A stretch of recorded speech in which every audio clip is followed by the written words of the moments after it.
Exactly, exactly. And the story behind the intelligence leak is a very simple one.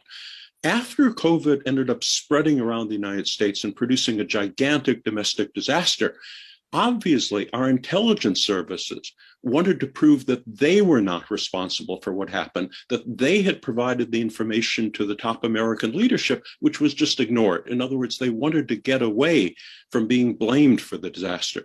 Therefore, four separate intelligence sources confirmed to ABC News that the secret report had been provided to the White House and our top leadership in November, describing a potentially cataclysmic disease outbreak taking place in the city of Wuhan, China.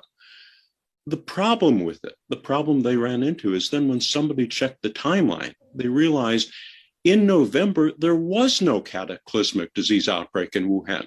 At that point, according to all the available knowledge and retrospective evidence, probably a dozen or maybe 20 people were starting to feel a little bit sick in a city of 11 million. There was no way for any outside observer to possibly be aware of the disease outbreak at that point. In fact, the Chinese government itself only became aware of the outbreak at the end of December, 6 or 7 weeks later. So naturally, the Pentagon immediately denied the existence of that report, said, we don't care. Four intelligence sources said that they produced the report. It never existed. However, a week later, Israeli television confirmed the existence of a report, saying that report had been sent to Israel, it had been sent to all of our NATO allies in November, and it had been produced in the second week of November. Again, the second week of November was long before anybody in the world could have possibly been aware of the disease outbreak in Wuhan, except for the people responsible. It's fairly close to a smoking gun. It looks that way to me, too.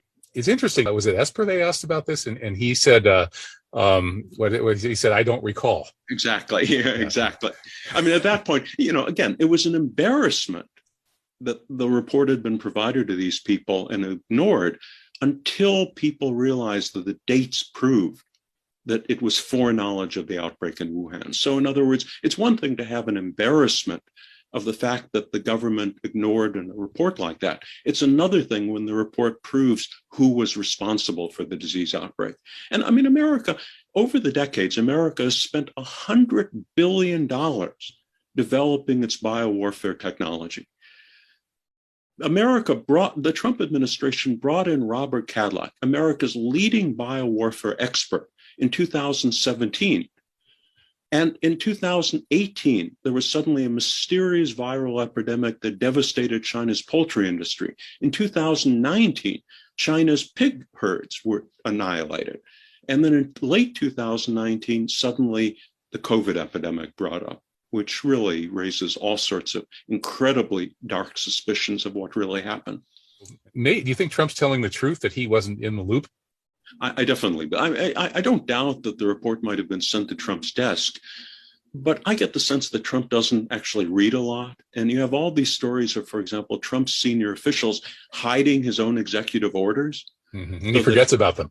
He would forget about them. I mean, we're talking about an administration that really was operating in a very strange way, with the top figures in the administration running circles around the president, ignoring the president. And I fully believe that Trump had absolutely no idea when COVID leaked back to the United States that it was an American biowarfare weapon that was coming to hit us. And that's the reason they ignored it. That's the reason his response was so lackadaisical. The perpetrators who actually were in the loop have somehow raised the alarm in such a way that the U.S. could protect itself. Well, they did to some extent. I mean, for example, Robert Cadillac, again, our top biowarfare expert, from January to August 2019, Cadillac and his department ran something called the Crimson Contagion exercise, in which federal and state officials in the United States planned out how they would ensure that if a mysterious viral epidemic, a mysterious respiratory virus suddenly appeared in China, that they would prevent it from devastating America and leaking back here. 8 months they did it, and the virus of exactly that type suddenly appeared in China a couple of months after the end of that exercise. Now, as it turned out, the training obviously was insufficient. And that's the understatement of the century. It shows that the people involved in launching the attack against China certainly were making efforts to protect America from any backwash, but it proved insufficient. You didn't have to be Sherlock Holmes to figure this out, did you? Absolutely, absolutely. I think there's no way something of this gigantic magnitude can be kept suppressed for much longer.